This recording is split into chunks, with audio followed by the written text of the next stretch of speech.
जाधव यांची आज जयंती आहे। ते एक जागतिक कीर्तीचे एक महान मल्ल होते आणि त्यांनी अनेक कुस्तीचे मैदानालाही म्हणजे रंगवलेले होते।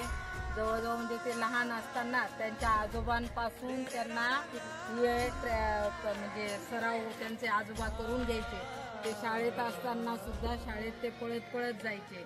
ऊन वारा पाऊस कोणत्याही गोष्टीची तमा न करता त्यांनी या कुस्ती या खेळाला एवढं प्राधान्य दिलेलं होतं आणि ते त्यांच्या जिद्दीने कष्टाने मेहनतीने ते आज एवढे मोठे कुस्तीवीर जगात कीर्ती गाजवणारे मल्ल होते आणि आज त्यांची आपण जयंती साजरी करत आहोत।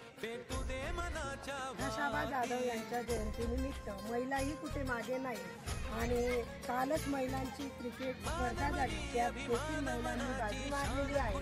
म्हणूनच आपल्याला मिळालेल्या नवीन साहित्याचा आपण चांगला विनियोग करून आज मुलींची क्रिकेट स्पर्धा आयोजित केलेली आहे। तर खेळामुळे त्यात मैदानी खेळ असतील तर या मैदानी खेळामुळे आपला सर्वांगीण विकास होतो आणि सर्वांनी खेळलंच पाहिजे। सुदैवाने आपल्या विद्यालयाला एवढं मोठं मैदान मिळालेलं आहे, त्या मैदानाचा आपण पुरेपूर उपयोग घेतला पाहिजे आणि खेळाडू मुलींना मी शुभेच्छा देते आणि तीच थांबते। जर मुलींना जर गेम खेळायला लावला तर ते काय करतात, एखादं ॲप ओपन करतात, प्ले स्टोअरमधून एखादा गेम डाउनलोड करतात आणि काय करतात, खेळायला लागतात। मग ते खेळणं इम्पॉर्टंट आहे की आपण मैदानावर खेळणं?